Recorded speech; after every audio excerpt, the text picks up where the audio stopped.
조용히 술잔을 기울이던 그녀가 잠시 후 저를 바라보며 물었습니다. 선중 씨, 궁금한 게 있어요. 그녀의 목소리는 조심스러웠습니다. 저는 서둘러 마음을 가다듬고 그녀에게 말했습니다. 뭐든지 물어보세요.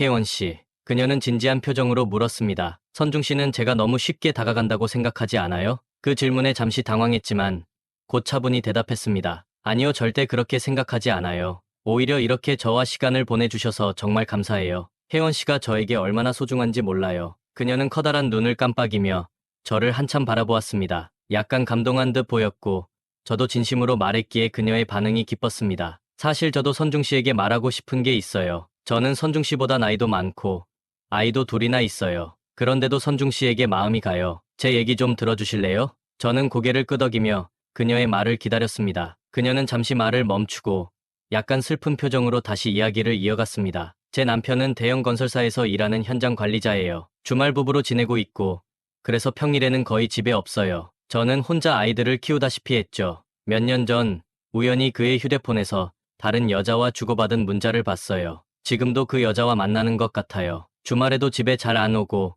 일 핑계로 자주 밖에 나가요. 그녀의 눈가에 눈물이 맺혔습니다. 그 모습을 보니 마음이 아팠습니다. 저는 자연스럽게 손을 그녀의 손 위에 올렸습니다. 혜원 씨의 손은 따뜻했고 약간 떨리고 있었습니다. 저는 그녀를 위로하며 말했습니다. 정말 힘드셨겠어요. 하지만 혜원 씨는 충분히 아름답고 훌륭한 사람이에요. 저는 혜원 씨를 존경해요. 강하고 멋진 분이라고 생각해요. 그녀는 제 손을 꼭 잡으며 눈물을 흘리면서도 환하게 웃었습니다. 선중 씨를 만나서 정말 다행이에요. 그런데도 저는 결혼도 했고 아이도 있어서 선중 씨에게 쉽게 다가가지 못했어요. 저는 진지하게 그녀를 바라보며 말했습니다. 저는 혜원 씨를 정말 좋아해요. 당신이 어떤 상황에 있든 저는 항상 곁에 있을게요. 우리 서로를 더 알아가요.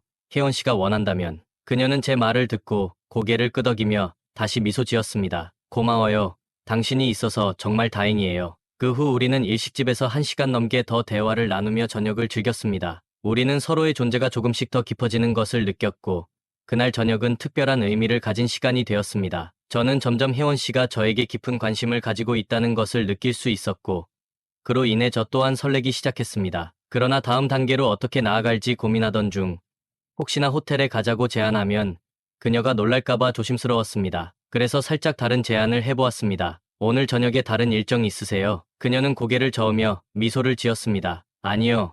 별다른 일정은 없어요. 저는 용기를 내어 다시 말했습니다. 그럼 혜원 씨, 우리 영화 보러 갈까요? 어때요? 그녀는 웃으며 대답했습니다. 정말 오랜만에 영화 보러 가네요. 우리는 손을 잡고 일어섰고 그녀도 손을 놓지 않았습니다. 일식집을 나와서도 우리는 손을 잡은 채 영화관으로 향했습니다. 길을 걸으며 혜원 씨는 약간 얼굴을 붉히며 물었습니다. 선중 씨, 정말 괜찮아요?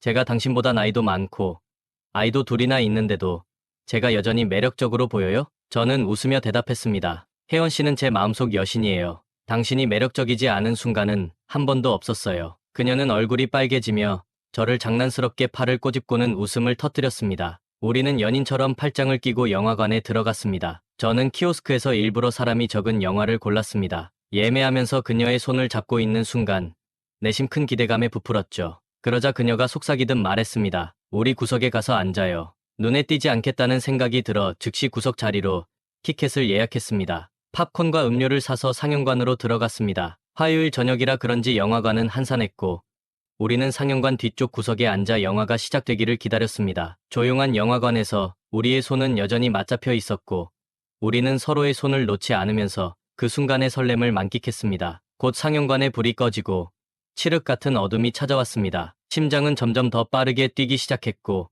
저는 혜원 씨의 손을 조금 더 꽉 잡았습니다. 그녀도 제 손을 놓지 않았고 고개를 돌려 제 어깨에 기대었습니다. 그 순간 그녀의 숨결이 느껴졌고 따뜻한 온기가 제 마음을 녹였습니다. 영화는 시작되었지만 제 시선은 스크린이 아닌 그녀에게 머물렀습니다. 혜원 씨의 몸에서 풍기는 상쾌한 향기와 따뜻한 기운이 더 큰 설렘을 불러일으켰습니다. 영화가 진행될수록 우리는 점점 영화에 집중하지 못했습니다. 어두운 상영관, 적당한 거리의 사람들, 그리고 약간의 술기운이 더해지며 우리의 감각은 서로에게만 집중되었습니다. 혜원 씨의 입술에서 은은한 술 향기와 함께 느껴지는 열기가 저를 자극했습니다. 그녀의 숨소리마저도 저를 유혹하는 듯했습니다. 조용한 공간에서 우리의 숨결이 서로 섞이고 있었습니다. 그녀의 입술이 가까워지며 저는 그 부드러운 촉감을 온전히 느낄 수 있었습니다. 그 순간 우리 사이의 긴장감이 짙어졌습니다. 저는 속삭이듯 조심스럽게 물었습니다. 혜원 씨, 괜찮죠? 그녀의 반응을 살피며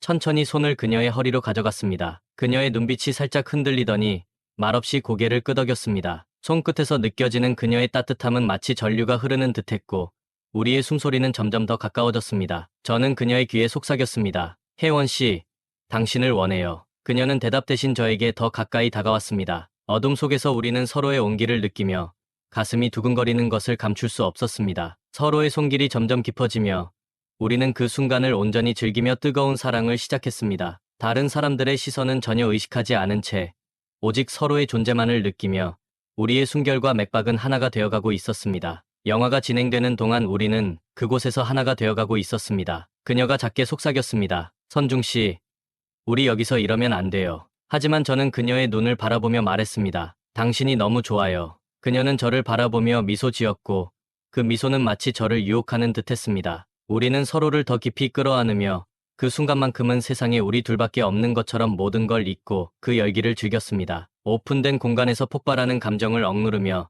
서로를 느끼는 것은 저와 그녀에게 색다른 경험이었습니다. 모든 것을 쏟아내고 저는 혜원 씨의 어깨에 머리를 기대고 가만히 있었습니다. 그녀 역시 저를 꼭 안고 있었습니다. 그녀는 낮은 목소리로 말했습니다. 너무 좋았어요, 선중 씨. 그 순간 저는 혜원 씨와 더욱 가까워지고 싶다는 생각뿐이었습니다. 그녀는 눈을 반쯤 감은 채 미소 지으며 속삭였습니다. 이런 게 바로 행복이구나. 그녀의 말에 저는 감동하며 답했습니다. 혜원 씨, 앞으로도 당신이 행복할 수 있도록 제가 노력할게요. 얼마나 시간이 흘렀는지 모르지만 우리는 서로를 꼭 안고 한동안 가만히 있었습니다. 천천히 현실로 돌아오자 그녀는 부끄러운 듯 미소를 지으며 말했습니다. 선중 씨, 참 나쁜 남자예요. 그녀의 말에 웃음이 터졌지만 그 속엔 애정 어린 장난기가 가득 담겨 있었습니다. 나쁜 남자라니요?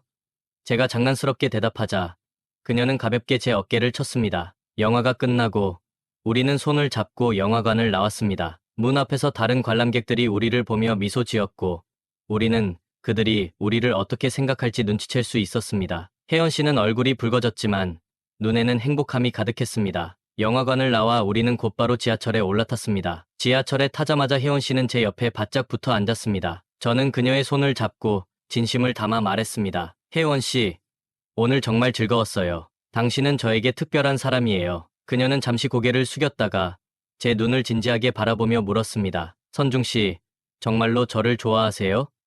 그저 함께 있는 게 즐거워서 그러는 건 아니죠? 저는 그녀의 손을 꼭 잡으며 진심으로 답했습니다. 어떻게 하면 제가 당신을 얼마나 좋아하는지 증명할 수 있을까요?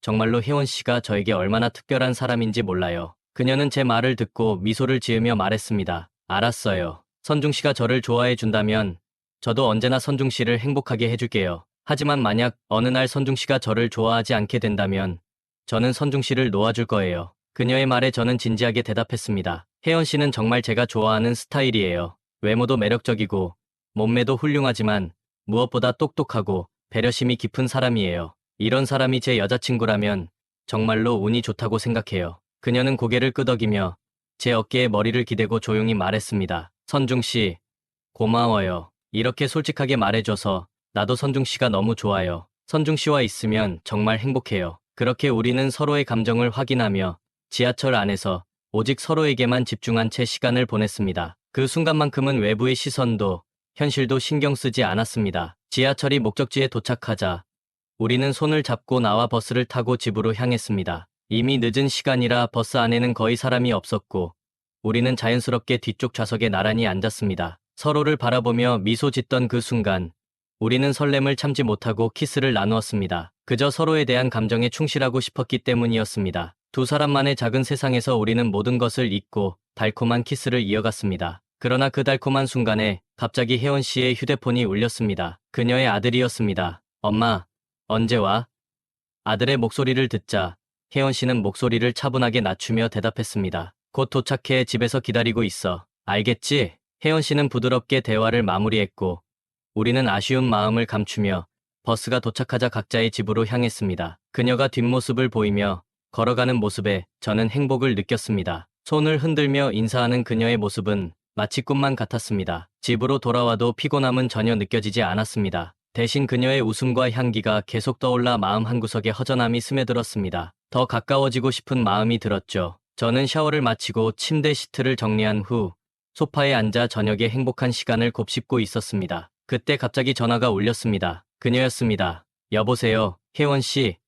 저는 서둘러 전화를 받았습니다. 전화 너머로 그녀의 달콤하고 부드러운 목소리가 들려왔습니다. 그녀도 저와 같은 마음으로 저녁을 떠올리며 미소를 짓고 있었을 것입니다. 혜원 씨, 이렇게 얘기해도 괜찮아요? 아이들이 듣지 않겠어요? 제가 걱정스레 물었습니다. 괜찮아요. 지금 애들은 각자 방에서 자고 있어요. 저도 안방에서 전화하고 있어서 들리지 않을 거예요. 우리 애들은 이제 다 커서 밤에는 저를 찾지도 않아요.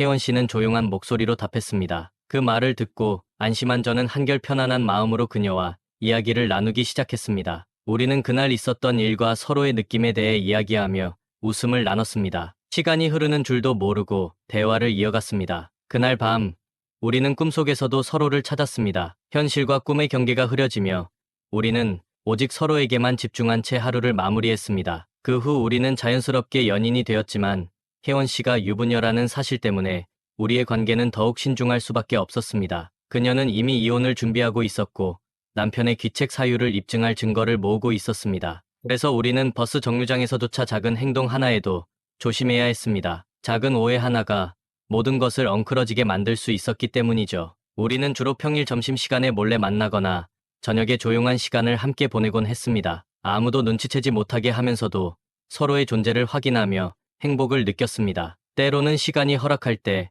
모텔에서 사랑을 확인하며 그곳에서는 모든 걱정과 불안을 잠시 잊고 오직 서로에게 집중할 수 있었습니다. 한밤중에 그녀가 저희 집에 와서 뜨거운 사랑을 나눌 때면 우리는 그 순간이 영원하길 바랐습니다. 그러나 현실로 돌아가야 할 시간이 되면 그녀는 조용히 집으로 돌아가곤 했습니다. 집으로 돌아가는 그녀의 뒷모습을 보면서 저는 언젠가 우리가 모든 장애물을 넘어 자유롭게 사랑할 수 있는 날이 오기를 간절히 희망했습니다. 어느 날 밤, 혜원 씨가 저에게 조심스럽게 말했습니다. 선중 씨, 이제 모든 준비가 끝났어요. 남편에게 이혼 서류를 주려고요. 저는 놀라서 그녀를 바라보았습니다. 정말이에요?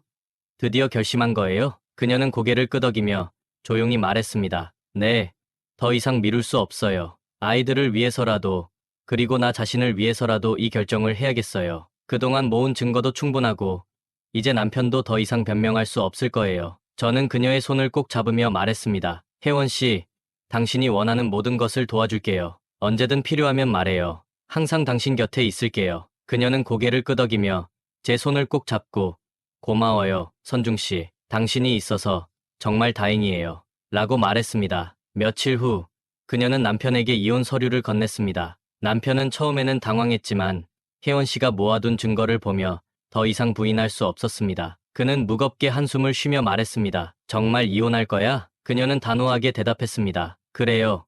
이혼할 거예요. 당신도 알잖아요. 우리 결혼은 이미 오래전에 끝났다는 걸. 이제 우리 모두를 위해 끝내야 해요. 남편은 잠시 말을 잃었지만 결국 고개를 끄덕였습니다. 알겠어. 우리 모두를 위해서 끝내는 게 맞는 것 같아. 그렇게 그녀는 결혼 생활을 마무리 지었습니다. 그날 밤, 우리는 저희 집에서 만나 조용히 술잔을 기울였습니다. 그녀의 눈에는 여전히 슬픔이 가득했지만 동시에 해방감도 느껴졌습니다. 이제 정말 끝났어요, 선중 씨. 그녀가 조용히 말했습니다. 저는 그녀의 손을 잡으며 위로했습니다. 혜원 씨, 우리는 이제부터 시작이에요. 더 이상 과거에 얽매이지 말고 새로운 미래를 함께 만들어 나가요. 그녀는 미소 지으며 고개를 끄덕였습니다. 네, 이제부터 우리 시작이에요. 함께 행복하게 살아봐요. 그녀와의 관계는 안정감을 주었지만 저는 아이들과의 관계를 어떻게 풀어가야 할지 고민되었습니다. 하지만 진심을 다해 다가가면 언젠가 아이들도 이해해 줄 것이라고 믿었습니다. 혜원 씨와의 행복한 미래를 꿈꾸며 우리는 서로를 위해 더 열심히 살아가기로 했습니다. 오늘의 이야기는 여기까지입니다. 재밌게 보셨다면 구독, 좋아요, 알림 설정 부탁드립니다. 감사합니다. 안녕하세요. 저는 이제 막 30대 초반에 접어든 남자예요. 대학 다니던 시절에 정말 잊지 못할 일이 하나 있었는데요. 제가 그때 친구에게 정말 큰 신세를 졌던 적이 있어요. 그런데 시간이 지나 그 친구의 어머니와는 전혀 예상치 못한, 정말 상상조차 해본 적 없는 일이 생기게 될 줄은 몰랐습니다. 저는 원래부터 지방 출신이었어요. 그것도 그냥 시골이 아니라 정말 작은 깡촌이었죠. 학생 수가 많지도 않았고 환경도 열악했지만 선생님들께서는 늘 너는 꼭 열심히 공부해서 서울에 있는 대학에 가야 한다라고 말씀하셨거든요. 실제로 제가 모의고사 성적도 꽤 좋았고, 그래서 제 가족들도 혹시나 하는 기대를 갖기 시작했어요. 우리 집에서 욕나는 거 아닌가, 이런 기대 말이에요. 결국 서울대는 아니었지만 꽤 괜찮은 명문대에 합격할 수 있었어요. 그렇게 집에서는 제 공부를 돕겠다고 정말 있는 재산, 없는 재산 다 끌어모아 서울에서 자취할 수 있도록 여건을 마련해 주셨습니다. 서울에 아는 사람도 없고 연고도 없어서 제가 직접 발품을 팔아 자취방을 구했어요. 집에서 도움을 주긴 했지만 사정이 넉넉하진 않았으니까 학교에서 조금 떨어져 있는 저렴한 방을 찾을 수밖에 없었죠. 거리가 멀어서 오가는 게 조금 번거롭긴 했지만 혼자 지내기엔 참 적당한 곳이었어요. 방도 넓었고 쾌적했고 주방도 나름 갖춰져 있었거든요. 대학 생활은 비교적 평범하고 무난하게 흘러갔어요. 사실 공부 말고는 딱히 잘하는 것도 없었고 다른 재주가 있는 것도 아니었거든요. 그래서 그냥 평소 하던 대로 열심히 공부만 했습니다. 그러다 우연히 한 친구를 만나게 됐어요. 제 성격이 좀 내성적이기도 해서 사실 친구를 사귀는 게 쉽진 않았는데 그 친구도 저처럼 농어촌 전형으로 들어온 친구라서 그런지 말도 잘 통했고 죽이 잘 맞았어요. 서로 같은 처지라 그런지 자연스럽게 친해질 수 있었죠. 이 친구를 알게 된 덕분에 난생 처음으로 학교 사람들과 어울려 술을 마시게 됐어요. 평소에 술이랑 거리가 먼 삶을 살았던 터라 처음 마셔보는 술이었는데 제 예상과는 달리 주량이 꽤 센 편이더라고요. 학교 선배들도 신기했는지 너 술 잘 마신다 라면서 계속 술을 따라주는데 저는 멀쩡한데 주변 사람들은 하나둘씩 픽픽 쓰러지기 시작하는 거예요. 덕분에 여자 선배들이나 동기들과도 처음으로 술을 마셔보게 되었죠. 술게임 같은 것도 하니까 괜히 더 설레고 분위기도 좋았고요. 그렇게 술을 진탕 마시다가 보니 어느새 시간이 늦어버렸고 밖에 나오니 대중교통이 모두 끊겨버린 거예요. 그래도 크게 걱정하지 않았던 게 학교 근처까지만 가면 제 자취방까지 걸어서 한 50분 정도면 도착할 수 있었거든요. 그래서 그냥 꾸역꾸역 걸어가야겠다는 생각을 하고 있었죠. 그러다 문득 친구한테 혹시 길이 애매하면 우리 집에서 자고 갈래? 하고 물어봤는데 친구 녀석이 크게 웃으면서 난 괜찮아. 우리 집 여기서 가까워. 라고 하더라고요. 저는 저랑 비슷하게 자취 생활을 하는 줄 알았는데 알고 보니 이 친구는 근처 아파트에서 통학을 하고 있었어요. 친구의 말에 오히려 제가 그 집에서 신세를 지게 된 셈이죠. 친구 말로는 대학에 합격하고 나서 어머니와 단둘이 서울로 올라와 같이 지내고 있다고 하더라고요. 공부를 뒷바라지해 주시려고 엄마랑 둘이서만 올라왔다고 하는데 그런 모습이 살짝 부럽기도 했어요. 친구는 저를 배려한다며 자기 침대를 양보해줬고 저는 편히 잠을 청했습니다. 그런데 아침이 밝아올 무렵 자고 있는데 누군가 저를 뒤에서 살짝 껴안는 느낌이 드는 거예요. 잠결에 눈을 떴는데 그 순간 깜짝 놀랐죠. 저를 뒤에서 감싸 안은 건 다름 아닌 친구 어머니였습니다. 알고 보니 제가 자고 있던 침대가 친구의 침대였잖아요. 어머니는 제가 아들이라고 생각하고 장난스럽게 안으신 건데 사실 제가 아들의 친구였으니 저도 많이 놀랐지만 그 상황이 되자마자 친구 어머니도 엄청 당황해하는 게 보였어요. 누군가 처음 보는 까무잡잡한 젊은 남자가 아들 침대에서 자고 있으니 얼마나 놀라셨겠어요. 친구 어머니는 저희 어머니와는 분위기가 사뭇 달랐어요. 나이도 훨씬 젊어 보이시고 전혀 아줌마라는 느낌이 들지 않았거든요. 어깨를 덮는 긴 생머리에 머리카락마다 윤기가 자르르 흐르고 흔히 볼 수 있는 뽀글거리는 파마머리와는 완전 다르셨죠. 친구 어머니는 40대 후반, 거의 50대를 바라보는 나이였는데도 저희 친척 누나랑 비교했을 때 그 젊음이 한치도 모자라지 않았어요. 오히려 그 나이에만 풍길 수 있는 성숙한 여성미와 동안의 매력이 더해져서 제 눈에는 한층 더 아름답고 매력적으로 느껴졌답니다. 친구의 어머니는 정말 아들을 끔찍하게 챙기시는 분이었어요. 아들 하나뿐인 자식을 지극정성으로 키우시는 게 서울까지 딸아와 함께 살고 있다는 사실에서도 느껴지더라고요. 친구 어머니는 20대 초반에 친구를 낳으셨다고 했어요. 그리고 친구가 어릴 적에 친구의 아버지가 돌아가셔서 젊은 나이에 혼자 몸으로 아들을 키워내신 거죠. 그러니 얼마나 소중하게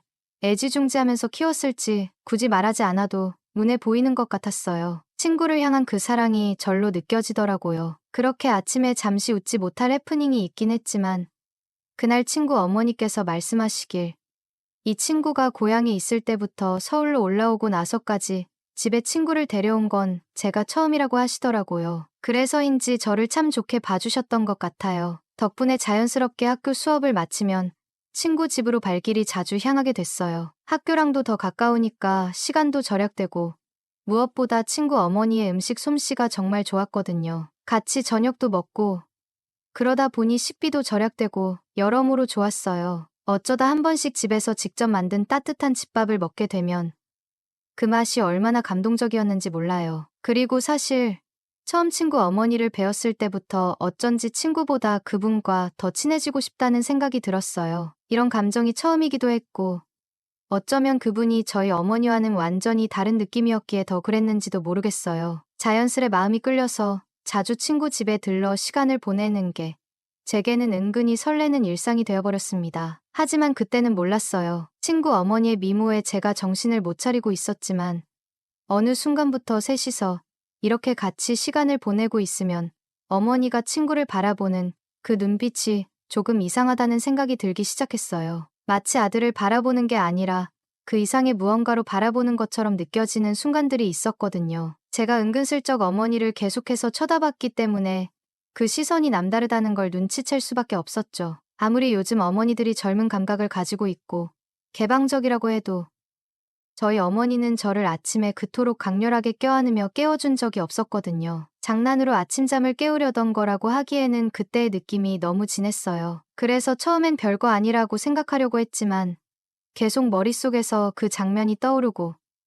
의심은 점점 확신으로 바뀌기 시작했어요. 어느 날 중요한 일로 아침에 학교에 일찍 가야 할 일이 있었어요. 그런데 그때 너무 일찍 나가야 하는 데다가 집에서 학교까지 거리가 있다 보니 시간을 맞추는 게 영 쉽지 않더라고요. 그러고 있으니 친구 녀석이 뭘 그렇게 고민하냐면서 우리 집에서 자고 가면 10분이면 학교에 도착하는데 왜 굳이 집에서 오려고 해?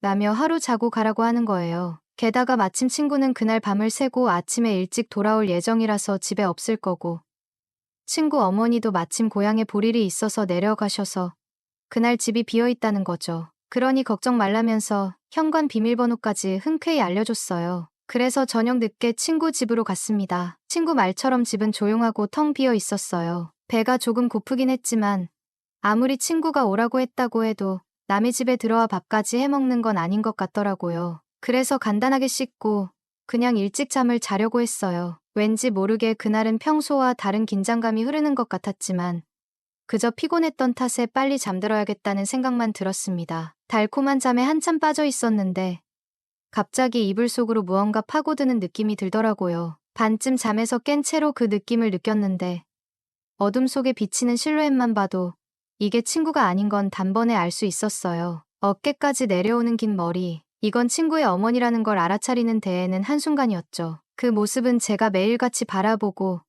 은근히 마음에 두고 있던 친구 어머니였으니까요. 너무 당황한 나머지 아무 말도 나오지 않았는데 그 순간 입 안으로 진한 술 냄새가 훅 퍼져 들어왔어요. 아, 친구 어머니가 술에 많이 취하셨구나. 그걸 바로 알겠더라고요. 이미 이불 속 가득 퍼진 술 냄새 때문에 저도 마치 술 기운에 취하는 듯한 기분이었어요. 어머니는 친구의 이름을 부르면서 오늘 엄마가 너무 힘들어서 혼자 술을 마셨어. 라고 말하셨습니다. 친구의 친가. 그러니까 친구 어머니 입장에선 시댁이죠. 거기에 돌아가신 남편. 그러니까 친구 아버지의 일로 다녀오셨는데 그곳에서 엄청난 수모를 당하셨나 봐요. 원래는 그곳에서 하룻밤 자고 올라오실 계획이었지만 거기서 견딜 수 없는 무언가를 겪으셨는지 더는 그 자리에 있을 수 없었다고 해요. 그래서 어떻게든 도망치듯 나와 근처에서 혼자 술을 마시고는 집으로 돌아오신 것 같았어요. 취기가 올라오셔서인지 평소의 단정한 모습과는 사뭇 달랐어요. 말을 하면서도 친구의 이름을 부르는데 감정이 왈칵 쏟아져 나오는 듯했고 뭔가 애틋하고 외로운 기운이 그 어두운 방 안에 가득 차올랐어요. 어쨌든 평소에 마음속으로 동경하던 친구 어머니가 제게 이렇게 가까이 다가와 있으니 솔직히 좋기도 했고 또 당황스럽게 상황을 망치고 싶지 않아서 친구인 척 그냥 모르는 척 가만히 있었어요. 어머니가 제 옆에서 조용히 말씀하시는데 그 목소리도 너무 가깝게 들려서 괜히 심장이 두근두근 뛰고 술기운 때문인지 아니면 어머니 몸에 원래 열기가 많은 건지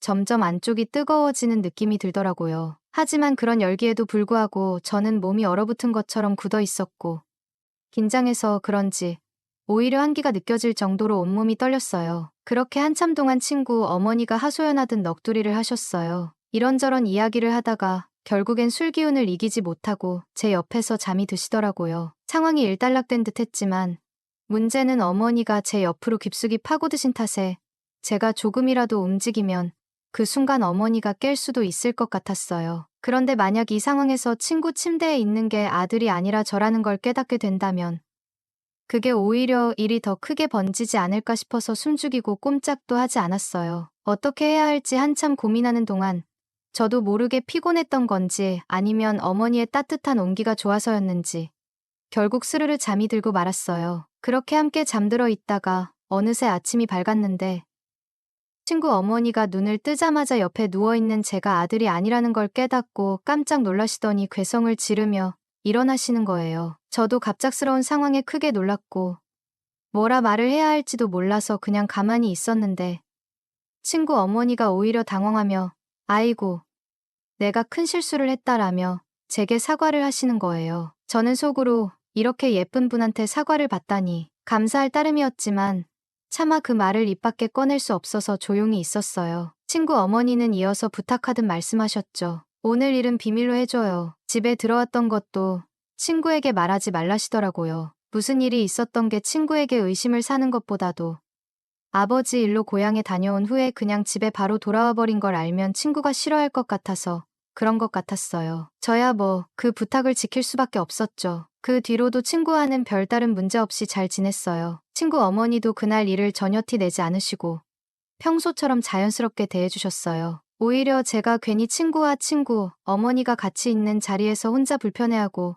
뭔가 어색한 기색을 드러냈던 것 같아요. 그렇게 시간이 흘러 대학 생활을 이어가던 와중 집안 사정이 어려워져서 더는 재학교와 자취 생활에 대한 지원을 해주기가 힘들어진 겁니다. 학비나 학자금 대출은 어떻게든 할 수 있을 것 같았지만 당장 생활비를 벌어야 하는 상황이 되어버리니까 현실적으로 학업을 포기하고 한동안 휴학할까 고민을 하게 됐어요. 돈을 좀 모아서 복학하는 게 낫지 않을까 생각했었죠. 그때 친구 녀석이 저한테 제안을 해왔어요. 사실 친구가 곧 군 입대를 앞두고 있었는데 엄마를 혼자 집에 두는 게 마음에 걸린다고 하더라고요. 그렇다고 또 엄마가 부대 근처까지 따라가서 살게 할 수는 없으니까 자기가 입대하고 나면 방이 비어 있을 테니 제가 그 방에서 지내면서 틈틈이 어머니에게 아들 노릇 좀 해달라는 부탁이었어요. 솔직히 저도 염치 없다고 생각했지만 당장 생활비 문제가 걸려 있었기 때문에 고민 끝에 친구가 군대 가는 날까지 셋이서 한 집에서 살게 됐습니다. 친구 어머니도 저를 따뜻하게 반겨주셨어요.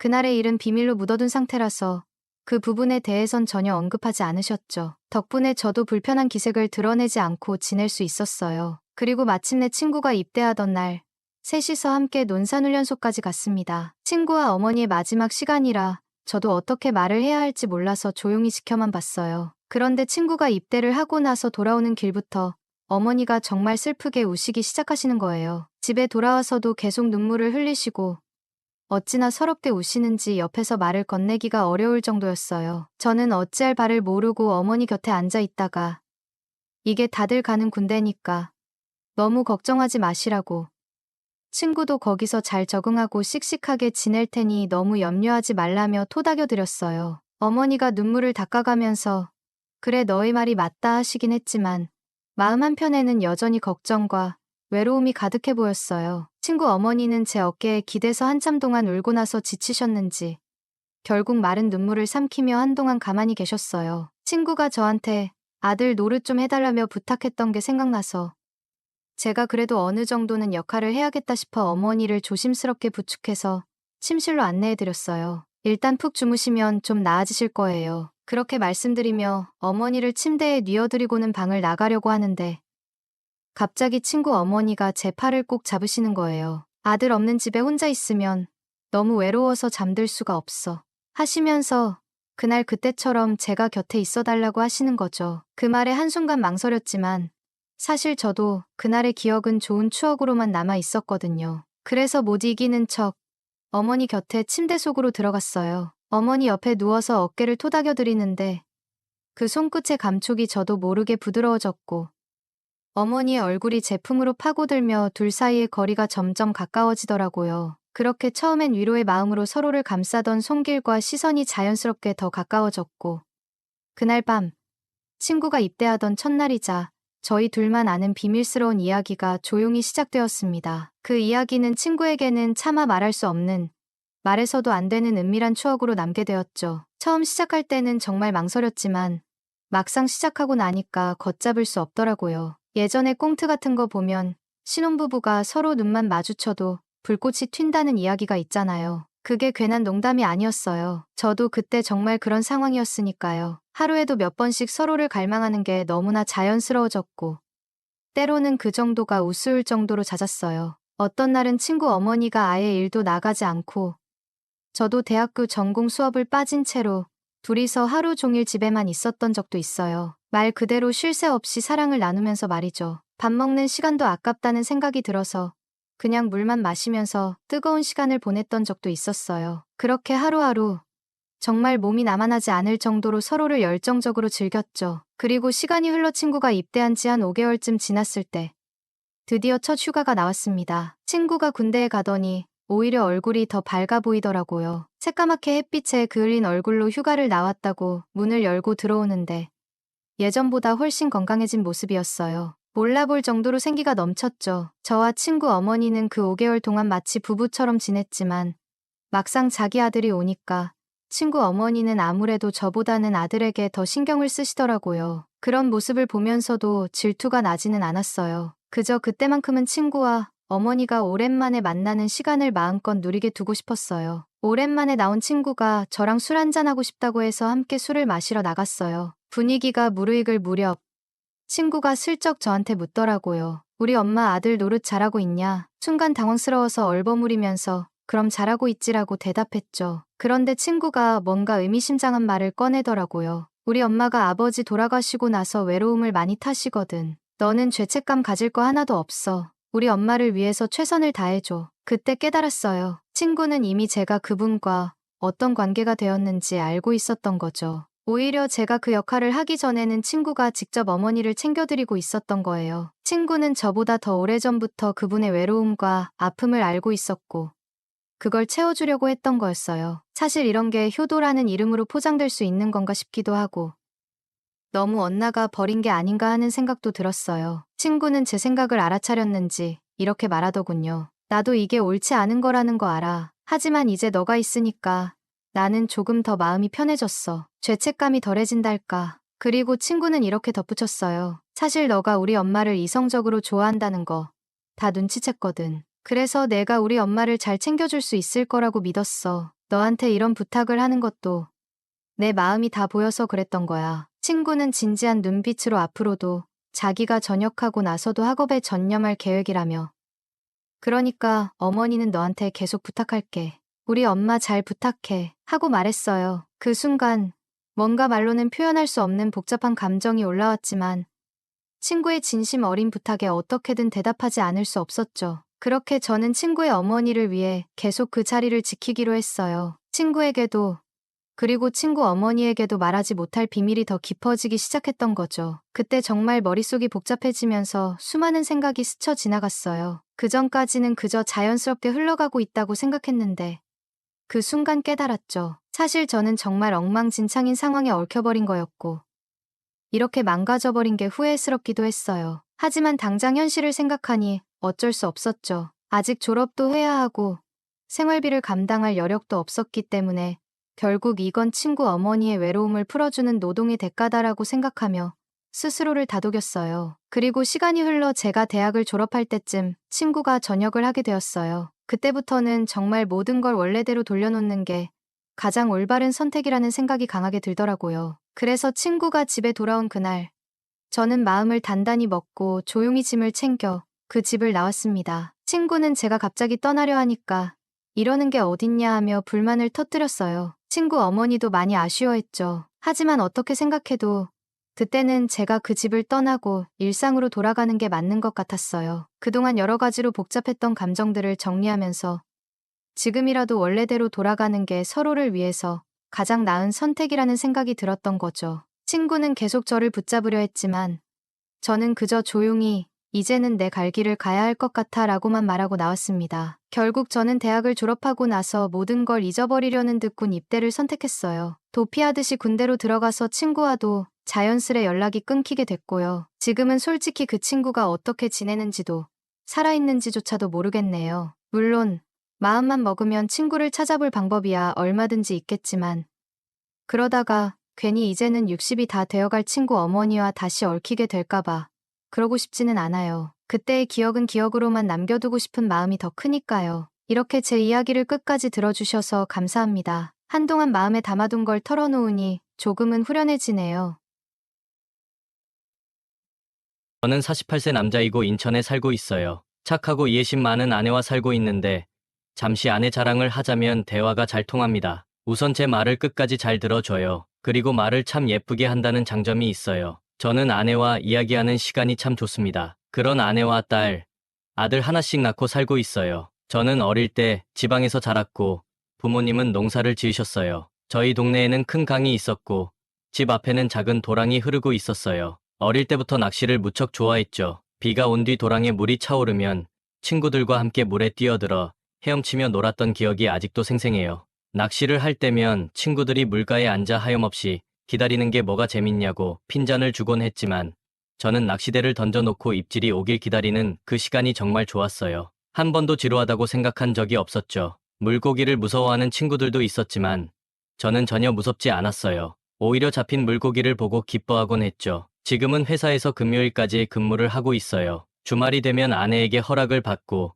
토요일마다 낚시를 다니기 시작했어요. 토요일에 낚시하는 건 제 유일한 취미입니다. 아이들이 어렸을 때는 낚시를 다니지 않았지만 아이들이 초등학생이 되고 자기들끼리 친구들과 놀러 다니기 시작하니 저도 제 취미를 즐길 시간이 생겼어요. 금요일 출근할 때는 낚시에 필요한 장비와 옷을 미리 차에 실어두고 퇴근하자마자 바다로 떠납니다. 낚시를 좋아하는 친구들과 함께 갈 때도 있지만 때로는 혼자서 가는 게 더 편할 때도 있어요. 아내와 아이들을 데리고 가본 적도 있지만 아내는 재미없다고 하고 아이들도 벌레가 무섭다며 난리를 쳤던 적이 있었죠. 아내는 제가 낚시를 좋아하는 걸 잘 알고 있어서 잡아온 생선은 맛있게 먹을 테니 혼자 다녀와 라고 말하곤 합니다. 아내는 특히 회를 무척 좋아하죠. 내가 잡아온 생선으로 회를 떠주면 기분 좋게 먹고 아이들도 잘 먹습니다. 어떤 날은 구이나 조림을 해서 가족끼리 먹기도 하죠. 낚시를 하다 보면 물고기만 잡히는 게 아니라 작은 문어나 꽃게도 종종 잡히곤 합니다. 그런 날에는 아내가 문어를 넣은 해물라면을 끓여주는데 그 맛이 정말 기가 막히죠. 낚시는 비용이 꽤 들긴 해요. 장비나 기름값, 때로는 배를 빌리는 비용도 들어가니까요. 하지만 저는 제 용돈을 아껴서 해결하기 때문에 큰 문제는 되지 않습니다. 낚시만 생각하면 지금도 가슴이 설레요. 직접 잡은 자연산 생선의 비늘을 제거하고 깨끗하게 손질해서 푸짐하게 차려 먹는 그 즐거움이 정말 큽니다. 제가 없는 토요일 밤이 무섭지 않냐고 물었더니 아내는 아이들이 있는데 뭐가 무섭겠어? 라고 하더군요. 아들도 자신 있게 아빠가 없으면 내가 집을 지킬 테니까 걱정 마세요. 라며 웃으며 말하더라고요. 그런 모습을 보니 언제 이렇게 컸지 하는 생각이 들면서 마음이 놓여 편하게 낚시를 다닐 수 있게 되었어요. 저는 성격이 깔끔한 편이라 낚시에서 잡아온 생선을 팩에 담아 매직으로 이름을 하나하나 적어 놓습니다. 아내는 저를 위해 냉동실 2칸을 비워주었고 저는 그 칸에 생선을 차곡차곡 정리해 둡니다. 아내에게 귀찮은 일을 시키지 않으니 아내는 오히려 생선은 아무리 먹어도 살이 찌지 않아서 좋다며 기쁘게 받아줘요. 더구나 우리는 연애할 때부터 생선회를 먹으러 여기저기 자주 다니던 기억이 있어서 아내는 제가 낚시를 간다고 하면 기꺼이 얼음을 채워 냉동실을 준비해 놓을 정도로 생선을 좋아합니다. 제가 잡아오는 생선 중 큰 것들은 포를 떠서 냉동실에 보관해 두고 시간이 날 때마다 그 생선을 밀가루와 계란물을 입혀 전으로 구워 먹곤 해요. 낚시가 잘 되는 날에는 우리 가족이 다 먹고도 남을 만큼 많이 잡는 날도 있는데 그런 날은 근처에 사는 지인들에게 전화해서 생선을 나눠주기도 합니다. 저희 집 냉동실은 마치 마트의 수산 코너처럼 다양한 생선들로 가득 차 있어요. 저는 술을 좋아하는데 갓 잡은 신선한 생선에 술 한 잔이 빠지면 섭섭하잖아요. 그래서 낚시를 할 때 당일치기보다는 시간을 두고 잡은 생선을 바로 회로 떠서 술과 함께 즐기는 것이 제 낚시의 즐거움 중 하나입니다. 당일치기를 하지 않는 이유도 술을 마시며 여유롭게 즐기기 위해서죠. 이제 제가 겪은 일을 말씀드리겠습니다. 저를 뻔뻔한 놈이라고 손가락질하셔도 할 말 없습니다. 어느 날 낚시를 가려고 계획을 세웠는데 태풍 예보가 있었습니다. 낚시가게 사장님께서 무인도보다는 유인도로 가라고 하셔서 어쩔 수 없이 유인도로 가게 되었습니다. 유인도에는 사람이 사는 집이 세 채밖에 없었고 아주 작은 섬이었습니다. 섬에 도착하자마자 낚시대를 들이우고 커피를 마시려고 버너에 물을 끓이려던 찰나 물고기들이 입질을 하기 시작했습니다. 그래서 날씨를 살필 여유도 없이 낚시에만 집중하게 되었죠. 약 3시간 정도 낚시를 하자 귀하다는 감성돔을 5마리나 잡았습니다. 아이스박스를 가져오려고 차로 가는 도중 갑자기 비가 억수같이 내리기 시작했고 바람도 심하게 불어 급하게 낚시를 중단하고 낚시 전에 눈여겨봤던 집으로 달려갔습니다. 여기 아무도 없나요? 하고 고함을 질렀지만 대답이 없었어요. 다음 집으로 가서 문을 두드리며 계세요? 하고 외쳤더니 70세 정도 되어 보이는 할머니가 문을 열었습니다. 낚시하러 왔는데 갑자기 비가 너무 많이 와서 그러는데 하룻밤만 재워주실 수 있을까요? 라고 부탁했더니 할머니가 우리 집이 민박은 하긴 하는데 손님들이 와 있어서 남는 방이 없어요 라고 하시더군요. 그래서 그럼 다른 집에서 묵을 수 있을까요? 라고 물었습니다. 할머니는 뒷집에 아산댁이라는 여자가 살고 있긴 한데 라고 말씀하셨어요. 저는 너무 급한 나머지 할머니의 손을 잡고 어르신, 비만 피하면 되니 아산댁에게 잘 좀 부탁드려 주세요 라고 간절히 말했습니다. 그러자 할머니는 서둘러 비옷을 입고 그래요. 날씨가 이러니 어쩔 수 없지 같이 가봅시다 하시며 앞장서 주셨습니다. 저는 조마조마한 마음으로 할머니의 뒤를 따라갔습니다. 아산댁 있어요? 하고 할머니가 부르자 제가 부를 때와는 달리 바로 문이 열리며 할머니, 무슨 일이세요? 라고 대답하더니 저를 보고는 고개를 숙였습니다. 그러자 할머니가 아산댁, 우리 집에는 손님들이 와서 남는 방이 없으니 저기 사랑채에서 오늘 하루만 방 좀 내줘라고 부탁하셨어요. 그러나 아산댁은 저는 외부인에게 제 집을 빌려준 적이 없어요 라며 거절했습니다. 저는 다급한 마음에 아주머니, 비가 너무 많이 오니 제 사정을 좀 봐주세요 라며 간절하게 부탁드렸습니다. 그러자 아산댁은 우리 집에 먹을 것도 없는데 라며 말을 흐렸어요. 저는 아이스박스에 든 감성돔을 보여주며 이거 방금 잡은 건데 같이 드시죠 라고 말했습니다. 저를 데리고 온 할머니가 감탄하며 월척이네. 우리 섬은 고기 반, 물 반이라더니 정말이네 라고 하셨어요. 저는 얼른 이 2마리 가져가셔서 손님들과 함께 드세요. 라며 감성돔 2마리를 손에 들려드렸습니다. 그러자 할머니는 아산댁에게 이런 날씨에 이 양반 방 한 칸 내줘야 인정머리 있는 거야. 사람은 서로 돕고 살아야지. 라고 말하며 자리를 떠났습니다. 그 여자는 외부인이 내 집에서 묵고 간 적이 없는데 하면서 발을 동동 구르더니 체념한 목소리로 할 수 없네요. 유추하지만 저 방에 들어가세요. 갑자기 비를 맞아서 정신이 없을 텐데 방에서 좀 쉬세요. 식사는 차려드릴게요. 라고 말했습니다. 저는 고맙습니다. 생선은 제가 손질할게요. 라고 말하며 가방과 장비를 그녀가 가리킨 방 앞에 내려놓고 아이스박스에서 감성돔 1마리를 꺼내 들고는 도마와 칼 좀 주세요 라고 했습니다. 그녀는 부엌으로 가더니 생선용 칼이 따로 있다며 칼을 내게 건네주었습니다. 저는 생선의 대가리 방향으로 비늘을 정리하고 포를 떴습니다. 아산댁은 제가 생선을 능숙하게 손질하는 모습을 보며 작은 목소리로 감탄을 했어요. 뼈와 머리는 나중에 매운탕 끓여 드세요라고 말하자 그녀는 수줍은 듯이 받아들이며 생선을 이렇게 깔끔하게도 잘 다듬으시네요. 손도 빠르시고요 라고 말하며 부엌으로 들어갔습니다. 비를 피했다는 안도감도 잠시 저는 생선을 빠르게 손질하고 세수를 한 뒤 방으로 들어가 잠시 숨을 고르고 있었습니다. 그때 아산댁이 방문 밖에서 식사하세요 라고 부르는 소리가 들렸습니다. 상을 봤더니 정갈함 그 자체였어요. 혼자 먹기는 미안해서 같이 드시죠. 라고 제안했더니 그녀는 얼굴을 붉히며 전제 방에서 대충 먹을게요 라고 했습니다. 저는 웃으며 그러지 말고 밥 한 공기랑 수저 한 벌만 가지고 오세요. 뭐하러 밥을 따로 먹어요? 저 나쁜 사람 아니에요. 같이 드세요. 밥은 같이 먹어야 맛있잖아요. 라고 말하며 그녀의 손을 살짝 잡아당겼습니다. 그러자 그녀는 부엌으로 가더니 쟁반에 밥과 수저를 가지고 돌아왔습니다. 우리 둘은 약간의 어색한 분위기 속에서 회를 먼저 먹고 밥과 매운탕을 먹기 시작했습니다. 고개를 숙이고 조용히 밥을 먹는 그녀의 얼굴을 찬찬히 바라보니 젊었을 때 한 미모했겠다 싶을 정도로 참 예뻤어요. 더구나 그녀의 음식 솜씨는 정말 뛰어났습니다. 갑작스레 찾아온 낯선 남자에게 매운탕까지 정성스럽게 끓여내는 그녀의 배려에 살짝 감동을 받았어요. 우리는 서로 잘 알지 못했기 때문에 대화는 거의 없었고 말없이 밥을 먹었죠. 어색한 침묵이 계속되자 저는 집에서 가져온 술을 꺼내 그녀에게 권했습니다. 한 잔 받으세요. 라고 말했더니 그녀는 놀란 듯이 저는 술을 잘 못 마셔요. 그냥 받아만 놓을게요. 라고 했습니다. 저는 단숨에 술을 비우고 다시 잔을 채우자 그녀도 술잔에 입을 살짝 대고 조금씩 마셨습니다. 하지만 술이 쓰다며 못 마시겠다는 표정을 짓더군요. 처음 와보는 낯선 섬에서 낯선 여자와 폭우가 쏟아지는 바깥을 바라보며 술을 마시니 저도 모르게 피로감이 몰려왔습니다. 그럼에도 불구하고 비를 피할 수 있다는 안도감에 긴장이 풀리면서 그날따라 술이 유난히 달았습니다. 그녀도 처음엔 조금씩 마시던 술을 시간이 지나면서 오늘따라 술이 좀 받네요.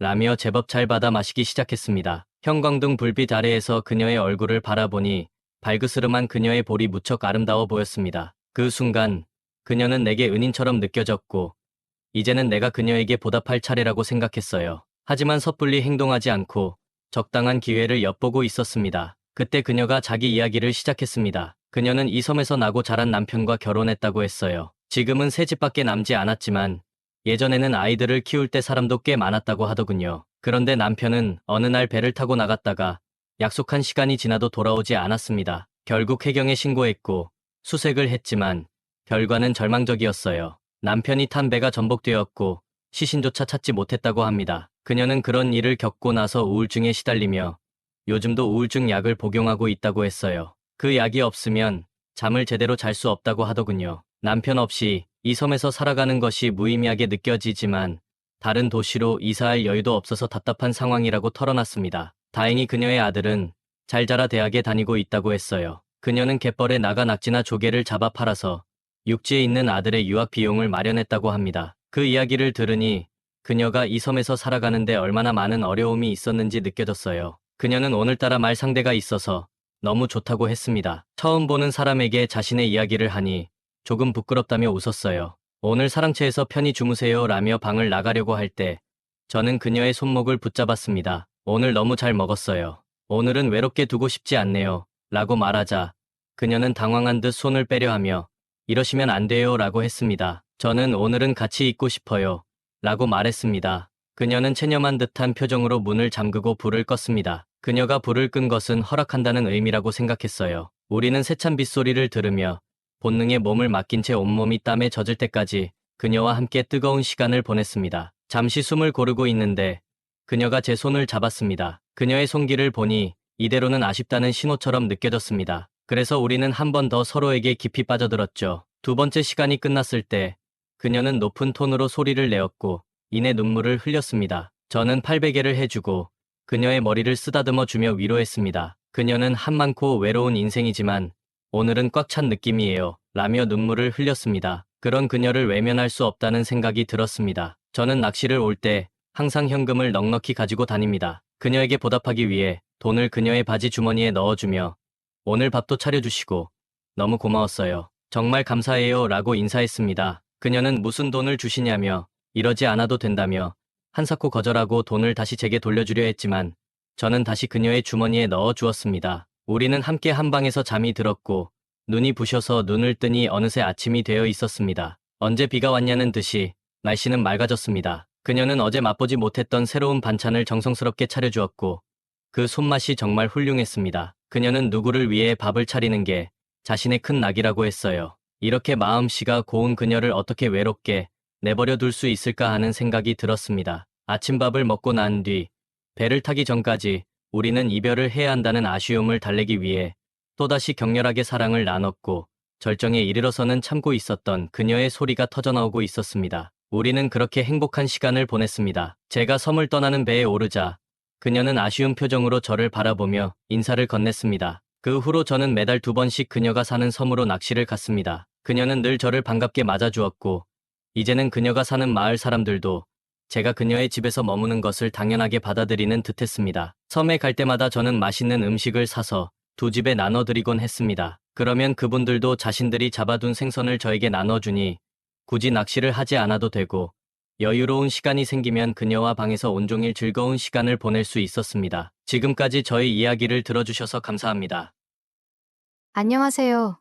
이 이야기는 제가 백수로 지내던 재작년 가을쯤에 있었던 일입니다. 그 당시에는 동네 친구들과 자주 어울려 술을 마셨는데 술이 얼큰하게 취하면 꼭 들리는 단골 노래방이 하나 있었어요. 거의 매번 꽐라가 된 상태로 찾아가곤 했는데 가게는 난장판이 되기 일쑤였죠. 그런데도 그곳 사장님은 우리에게 항상 친절하게 대해주셨습니다. 노래방 주인 여사장님은 30대 후반쯤으로 보였어요. 솔직히 외모는 특별히 화려하진 않았지만 자연스럽게 화장도 잘하고 옷을 입는 스타일이 정말 세련됐습니다. 키도 크고 옷맵시가 남달라서 항상 멋지게 차려입은 모습이 눈에 띄었어요. 친구들도 그렇고 저도 마찬가지로 저런 여자가 애인이면 참 좋겠다라고 말할 정도였죠. 사실 얼굴만 따지고 보면 약간 평범하게 보일 수 있겠지만 여러 여자들 사이에 섞여 있으면 혼자 돋보이는 그런 사람이었다고나 할까요. 우리가 노래방에 가면 대부분 술이 이미 많이 오른 상태였는데 그곳에서 또 술판을 벌이곤 했어요. 그러다 보니 사장님이 우리만 오면 살짝 긴장한 기색이 역력했습니다. 아무래도 우리가 꽤나 시끄럽고 활기차게 노는 편이었거든요. 누가 봐도 우리를 진상 손님이라고 부를 법했지만 솔직히 말해서 우리 덕분에 매출이 꽤나 올랐을 거라고 생각해요. 그래서인지 사장님은 한 번도 우리에게 싫은 소리를 하거나 불편한 내색을 한 적이 없었어요. 오히려 항상 친절하고 상냥하게 대해주셨죠. 그런 점이 참 마음에 들었어요. 동네에서 자주 보던 노래방 사장님이지만 사실 같은 동네에 살고 있다는 건 전혀 몰랐어요. 그런데 어느 날 우연히 밖에서 마주친 적이 있었습니다. 마침 스킨하고 로션이 다 떨어져서 근처 화장품 가게에 들렀는데 거기서 쇼핑하고 있는 사장님을 보게 된 거예요. 매번 술에 취해서만 봤던 사이였던 터라 처음엔 조금 어색했죠. 인사를 해야 할지 말아야 할지 망설이는데 먼저 말을 걸어주시더라고요. 그동안 어두운 노래방 카운터 조명 밑에서만 봤던 분이라 밝은 곳에서 맨정신으로 보니 생각보다 훨씬 더 곱고 예쁘다는 느낌이 들었습니다. 그때 상황이 조금 어색해서 대면대면하게 인사를 받았고 우리 때문에 고생이 많으시죠? 라고 인사를 건넸어요. 그런데 사장님은 신경 쓰지 않아도 된다고 웃으며 말해주셨고 오히려 요즘 안 온 지 한참 된 것 같은데 친구들이랑 이제는 잘 안 만나냐고 걱정까지 해주시더라고요. 괜히 챙겨주는 듯한 그 말이 생각보다 신경 쓰이더라고요. 집에 돌아온 후에도 그날 우연히 마주친 게 자꾸 떠올랐고 사장님 생각이 머릿속을 맴돌았습니다. 그래서 오랜만에 친구들을 하나씩 불러 모았어요. 역시나 늘 하던 대로 동네 포장마차와 호프집을 돌며 술을 한껏 마셨고 남아도는 에너지를 풀기 위해 마지막 코스로 노래방에 갔죠. 노래방에 도착하자마자 사장님이 와줘서 고맙다며 반겨주셨는데 그 말이 왠지 마음에 와닿았습니다. 그동안에는 그냥 아줌마, 방 주세요 하고 신나게 놀다가 잘 놀았습니다 하고 휙 나가곤 했거든요. 그런데 밖에서 한번 마주친 것 때문인지 그날따라 괜히 더 친해진 것 같은 기분이 들었어요. 술 기운에 반갑게 아는 척을 하면서 괜히 친근하게 대했습니다. 그 순간이 생각보다 더 즐거웠고 마음 한구석에서 뭔가 달라진 기분이 들었어요. 동네에서 한 번도 마주친 적이 없었는데 그날 우연히 만난 이후로는 이상하게도 낮에 동네를 돌아다니다 보면 가끔씩 사장님과 마주치게 되더라고요. 어느 날은 맨날 라면만 먹는 게 질려서 간만에 동네 김밥집에 갔습니다. 혼자 앉아서 이것저것 시켜놓고 먹고 있었는데 갑자기 누가 제 등을 콕 찌르는 거예요. 돌아보니 노래방 사장님이었어요. 사장님은 왜 혼자 밥을 먹고 있냐며 가게 벽이 유리로 되어 있어서 제가 혼자 먹고 있는 걸 보고 들어왔다고 하더라고요. 그러더니 제 맞은편에 앉아서 혼자 먹으면 쓸쓸하지 않냐며 같이 먹어주겠다고 하면서 본인도 김밥 한 줄을 시켜서 저랑 뜻밖의 식사를 함께하게 됐어요. 밥을 먹으면서 이런저런 이야기를 나눴는데 사장님은 의외로 꼬치꼬치 제 사적인 얘기를 물어보는 거예요. 어떤 일을 하시냐, 여자친구 있냐와 같은 사적인 질문들 말이죠. 그래서 저는 여자친구는 있지만 직장은 없어요라고 대답했어요. 저도 가만히 있을 수는 없으니 노래방 장사는 잘 되냐고 물어보기도 하고 한 번도 마주친 적이 없었는데 이 동네에 사시냐는 질문도 했죠. 김밥 먹는데 뭐 얼마나 오래 걸리겠어요. 그렇게 우연히 함께한 식사 자리는 금방 끝났습니다. 대화를 나누면서 새로 알게 된 사실도 많았어요. 제가 백수였던 시절이라 그런지 사장님이 자기 사업을 한다는 걸 보고 막연히 나이가 좀 있을 거라고 생각했는데 생각보다 많이 어리더라고요. 결혼도 아직 안 한 노처녀라고 본인을 소개하면서 혼기를 놓친 것 같아서 걱정이에요 라며 살짝 자기 비하 같은 말을 했어요. 그 말에 저는 뭐라고 대답해야 할지 몰라서 이렇게 예쁘신데 남자들이 줄을 설 것 같은데요? 라고 말했더니 그 말을 듣고 되게 좋아하시더라고요. 사장님은 이 동네에서 장사한 지는 좀 됐는데 장사하는 날마다 기름값도 못 벌고 갈 때가 많아 고민하다가 아예 이 동네로 이사 왔다고 했어요. 가까워지니 절약되는 것도 많고 좋은 점도 있지만 아는 사람이 없어서 가끔 외로울 때가 있다고 하더라고요. 특히 하는 일이 밤 장사다 보니 낮에는 시간이 텅 비어서 쓸쓸한 기분이 든다고 했어요. 그러면서 모처럼 이렇게 친해진 것 같은데 가끔 점심이라도 같이 하자고 말하고는 헤어졌습니다. 애인을 만나고 있으면서도 자꾸 노래방 사장님이 머릿속에 떠오르기 시작한 건 저 스스로도 제정신인가 싶을 정도였어요. 사장님이 밥을 함께 먹자고 하긴 했지만 연락처도 주고받지 않았으니 예의상 건넨 말일 가능성이 컸는데도 말이죠. 그런데도 괜히 동네에서 사장님과 데이트하는 장면이나 사장님 집에서 함께 시간을 보내는 상상을 하게 되곤 했습니다. 그런 딴 생각을 했던 벌을 받은 걸까요?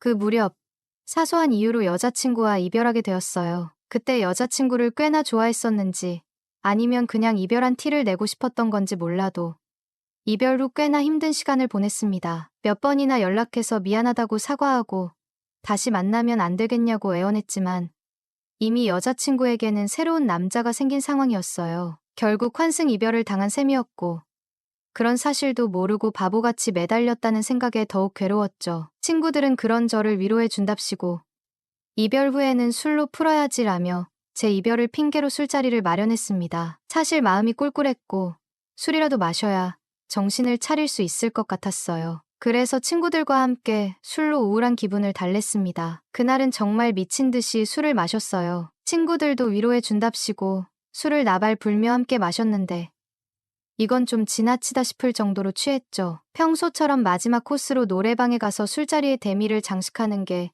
우리만의 패턴이었지만 그날따라 친구들이 이미 노래방에 가기도 전에 취해버린 거예요. 결국 2차 자리에서 나오는 순간 집에 들어가려는 그림이 그려졌습니다. 저는 그 상태로 집에 가기엔 너무 아쉬웠어요. 술도 잔뜩 들어갔겠다. 이별의 여파도 남아있겠다. 괜히 여자 생각이 나서 마음이 복잡했습니다. 그리고 그 순간 자연스럽게 노래방 여사장님이 떠올랐어요. 집에 들어가겠다며 발길을 돌리는 친구들을 붙잡고 무작정 노래방으로 직행했습니다. 노래방에 들어가자마자 술 기운이 오른 저는 사장님 앞에서 제대로 진상을 부렸어요. 도우미를 불러달라고 고래고래 소리를 지르며 어쩌면 정말로 무례하고 창피한 모습을 보여줬던 거죠. 여사장님은 당황한 표정으로 여기가 그런 곳이 아니라고 말하며 어쩔 줄 몰라 했지만 친구들이 저 대신 나서서 이 친구가 여자친구랑 헤어져서 그런 거니까 이해해 달라고 부탁했어요. 그러고는 저를 방으로 끌고 들어갔습니다. 방에 들어가서 다시 술판이 벌어졌고 친구들은 하나둘씩 지쳐 나가 떨어졌습니다. 결국 어느 순간 저만 혼자 남게 되었어요. 친구들은 소파마다 널브러져 자고 있었고 저는 또다시 혼자 남은 기분에 휩싸였습니다. 갑자기 외로움과 슬픔이 밀려와 이별 노래 같은 걸 예약해놓고 혼자 부르기 시작했어요. 노래가 끝난 뒤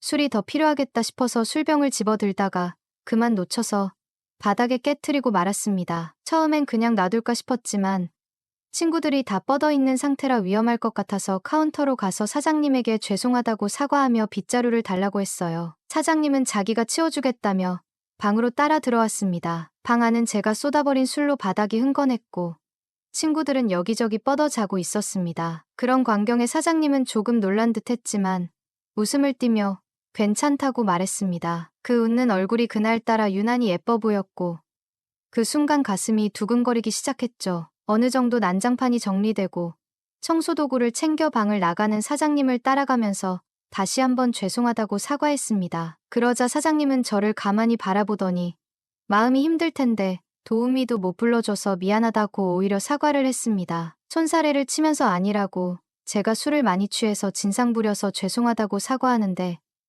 여사장님이 이쪽으로 와보라면서 빈 방으로 저를 데리고 가더라고요. 뭔가 하고 따라갔는데 자기라도 괜찮으면 자기를 도움이라고 생각하라고.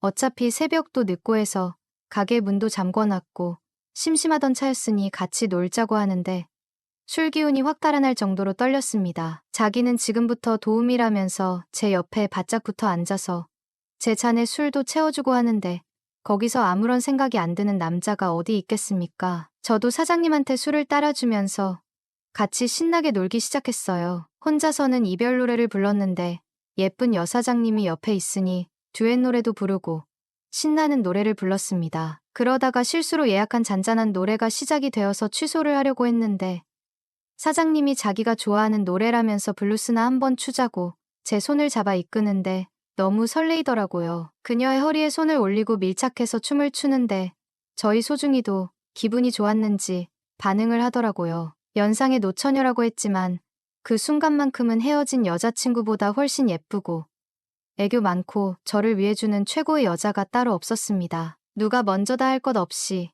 그녀와 저는 한층 더 가까워졌고 반주 소리만 흘러나오는 노래방 안에서 뜨겁게 키스를 나누었습니다. 지금 이 순간 그녀는 나의 도우미 역할을 충실히 해주며 저를 만족시켜 주었고 저도 그 누구보다 혈기왕성했던 터라 끓어오르는 열정을 그녀에게 모두 쏟아부으며 관계를 오랜 시간 유지했습니다. 그녀를 쉽사리 놓아주지 않았던 저는 결국 그녀의 높은 톤 소리와 함께 마무리되었습니다. 다음 날 혼자 사는 여사장님의 집에서 같이 일어났어요. 전날 밤 일이 꿈만 같이 황홀했는데 여사장님도 술에 취해서 그런 게 아니고 정말 저를 원했던 것 같더라고요. 둘이서 나와서 해장국으로 지친 속을 달래고 있는데 갑자기 그녀가 테이블 밑에서 발로 저의 다리를 쓰다듬으면서 신호를 보내더라고요. 당장이라도 단둘이 있고 싶은 마음에 심장이 두근거리기 시작했습니다. 그녀의 집에 돌아오자마자 우리는 또다시 불꽃이 튀었고 이리저리 다양한 방법으로 즐겨가며 노래방에서보다 더 뜨거운 시간을 보냈습니다. 그 후 저는 사장님 집에서 함께 지내며